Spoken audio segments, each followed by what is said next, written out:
Hello, and welcome to Shadow Realm Horror. I'm really glad you're here tonight.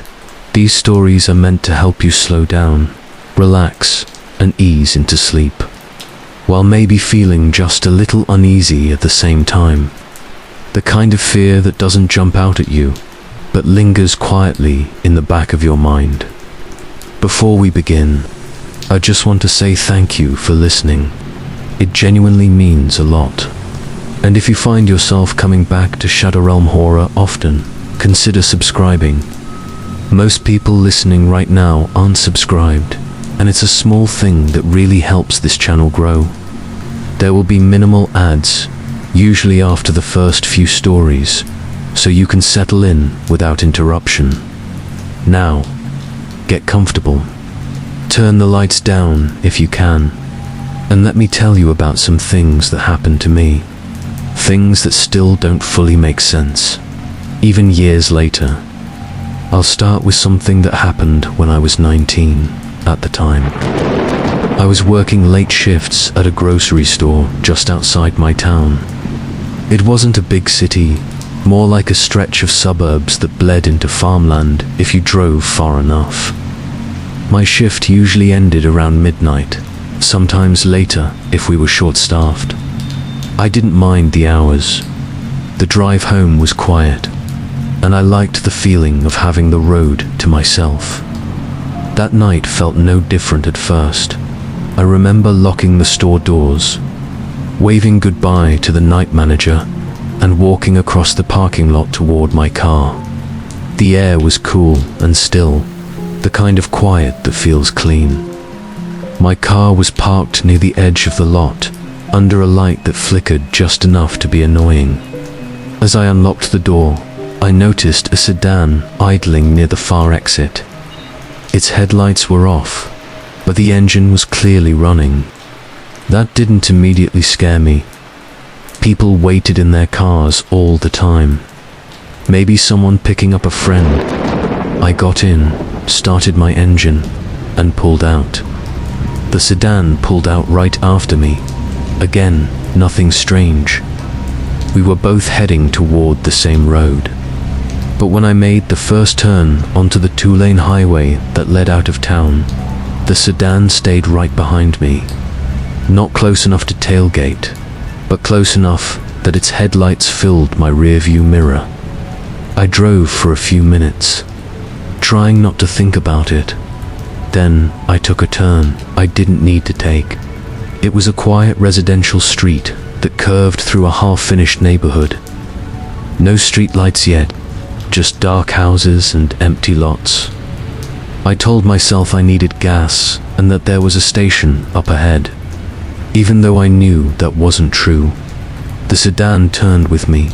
My hands tightened on the steering wheel. I slowed down slightly, then sped up. The car behind me matched my speed. When I tapped my brakes, its headlights dipped. I remember thinking, very calmly, that I should not panic. That panicking would make me do something stupid. I took another turn, then another. Each time, the sedan followed. No hesitation, no delay. Like the driver already knew where I was going. By the time I reached a dead-end street, my heart was pounding so hard it felt like it was shaking my ribs. I pulled into a driveway, lights off, pretending to be someone who lived there. The sedan stopped at the end of the street. It didn't turn around, it just sat there. I stayed frozen in my seat, barely breathing. After what felt like forever, the driver's door opened. A man stepped out. I couldn't see his face clearly, just his outline as he stood there, staring down the street. At that moment, something in me snapped. I threw my car into reverse, backed out fast, and sped past him, nearly clipping his door. He didn't chase me. He didn't shout. He just watched as I tore down the street and didn't stop driving until I was home. Lights blazing, heart racing. I never saw that car again. But for years afterward, every time I drove home at night, I checked my mirrors obsessively. Nothing technically happened. No one touched me. No one spoke. But something was wrong that night. I still believe that. A few years later, something else happened. Something quieter, but in some ways worse. By then, I was living in a small apartment by myself. It was one of those old buildings with thin walls and long dim hallways that always smelled faintly like dust and cleaning solution. My unit was at the very end of the 3rd floor, next to a fire exit that rarely got used. I worked from home, so I spent a lot of time there, and that's probably why I noticed the first strange thing. My doormat kept moving. Not much, just slightly off. At first I blamed myself. Maybe I kicked it when I came in, but it kept happening, even on days when I didn't leave the apartment at all. Then I started finding the hallway light outside my door turned off. It was supposed to stay on all night. Maintenance had told us that.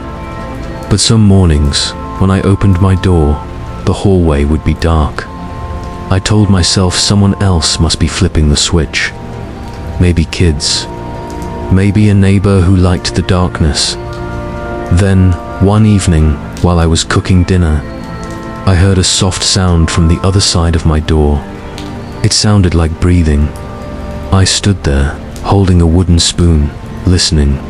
The sound stopped when I stepped closer. When I yanked the door open, the hallway was empty. No footsteps. No doors closing. Just the fire exit door at the end of the hall, slightly ajar.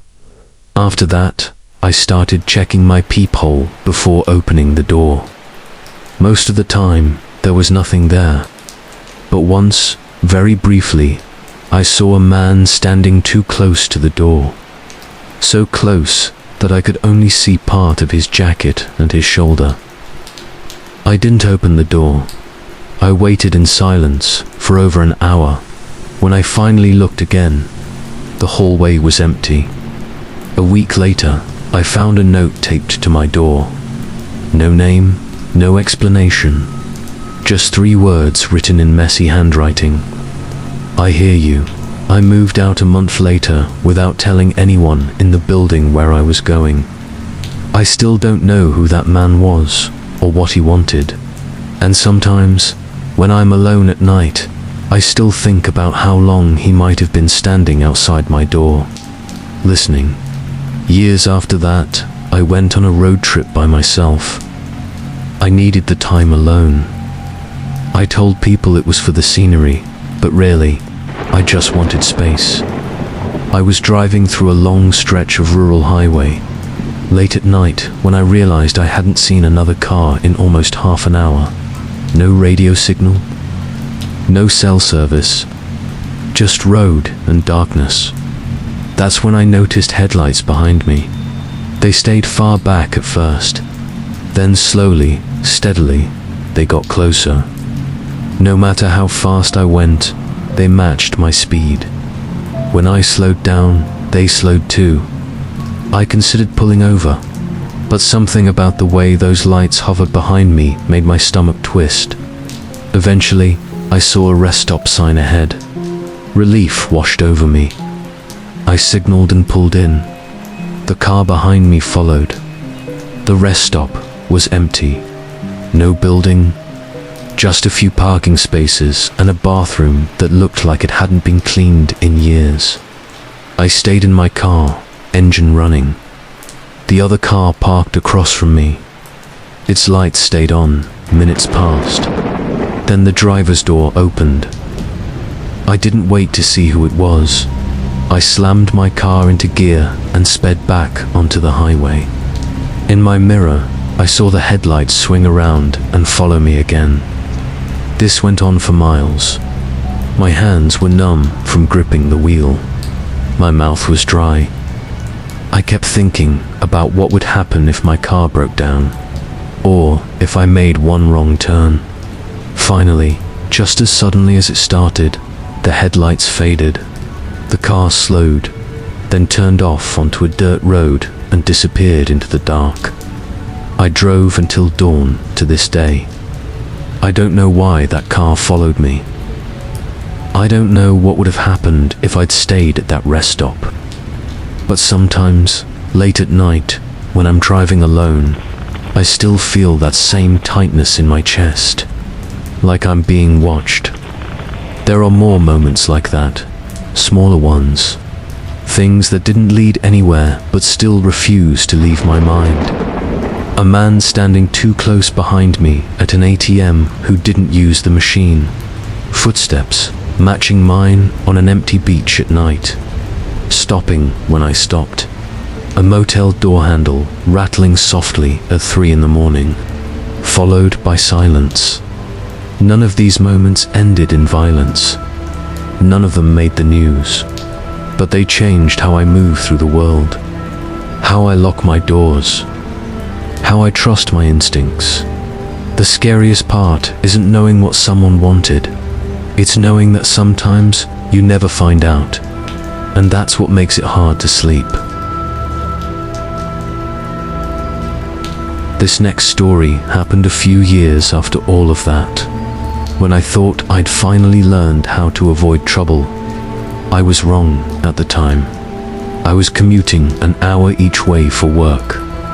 My job was in a coastal town, but rent there was expensive, so I lived inland, where the roads got darker and the houses spread farther apart the farther you drove. Most nights, I didn't get home until after 10. By then, the highway was nearly empty. There was one stretch of road I hated. It cut through marshland and scrubby trees, with no lights and no shoulder. On one side, there was water you couldn't see but could smell. On the other, dense brush that seemed to swallow sound. If your car broke down there, you'd be stuck. One night, about 20 minutes into that stretch, I noticed a pickup truck pulled over on the side of the road. Its hazard lights weren't on. The engine wasn't running. It was just sitting there, dark and silent, angled slightly toward the ditch as I passed it. I glanced over out of habit. Someone was sitting in the driver's seat. They didn't wave. They didn't move.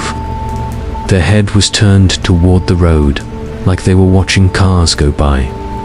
I told myself it was nothing. Maybe they were waiting for help. Maybe their phone was dead. I'd seen worse. About a mile later, I checked my rearview mirror. The pickup's headlights were on now. It pulled back onto the road and settled in behind me. At first, I didn't think anything of it. It stayed a reasonable distance back. No aggressive driving, no flashing lights.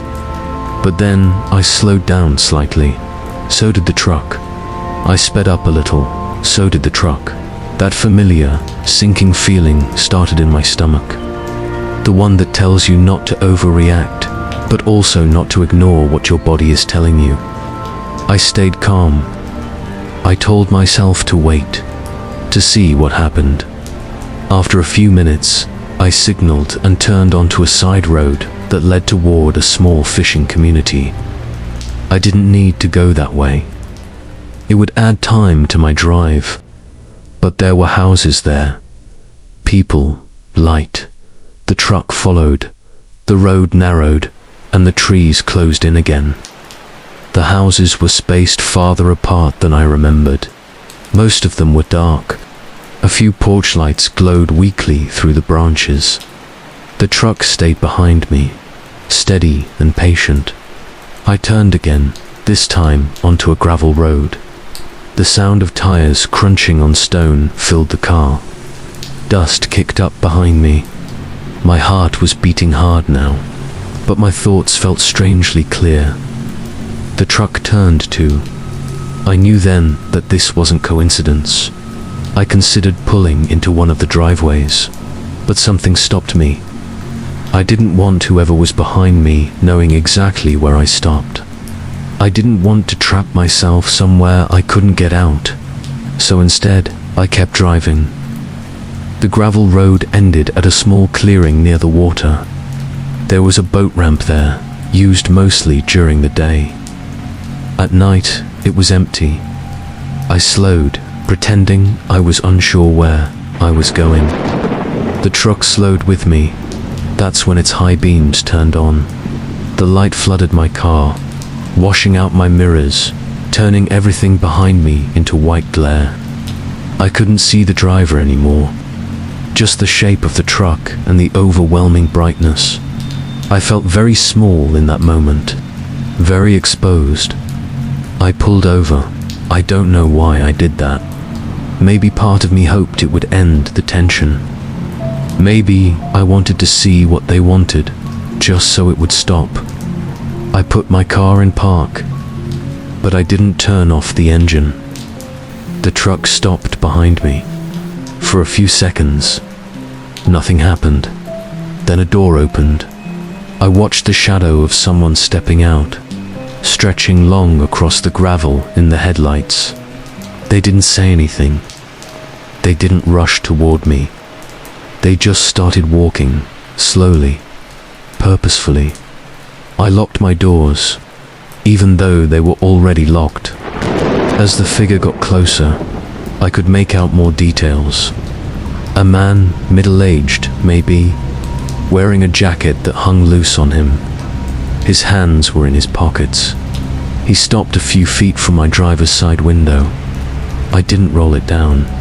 He leaned in slightly, as if trying to see my face through the glass. "You okay?" he asked. His voice was calm, almost friendly. I nodded without speaking. "You pulled over like something was wrong," he said. "Car trouble." I shook my head. There was a pause. "A long one, you sure?" he asked. "Because this isn't a great place to break down." Something about the way he said that made my skin crawl, like a warning or a suggestion. "I'm fine," I said finally. My voice sounded thin, even to me. "I just missed my turn." He smiled. I could see it clearly in the glow of my dashboard lights. It didn't reach his eyes. "Well," he said, "you're a long way from anywhere."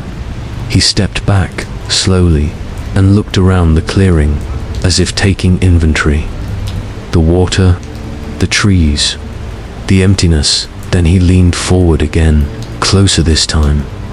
"You live around here?" he asked. "No," I said. "I'm meeting someone." It was a lie, but it came out easily. His smile faded just a little. "Where?" he asked. I didn't answer. For a moment, we just stared at each other through the glass. I could hear my own breathing, the ticking of my engine. Then, without warning, he straightened up. "Well," he said, lightly, "drive safe." He turned and walked back to his truck. I waited until his door closed, until the engine started. My hands were shaking so badly I had to grip the steering wheel to steady them. The truck pulled forward, past me, and drove off down the gravel road. Its taillights disappeared around a bend, swallowed by darkness. I waited a full minute before moving. Then, I pulled back onto the road and drove the fastest I safely could until I reached the highway. I didn't stop until I was home, doors locked, lights on. For a long time afterward, I replayed that moment in my head. What if I'd rolled the window down? What if I hadn't said I was meeting someone? What if I'd stayed there longer? Nothing actually happened. He didn't touch me. He didn't threaten me. He didn't try to get into my car. But I know, deep down, that something could have. And that knowledge has stayed with me.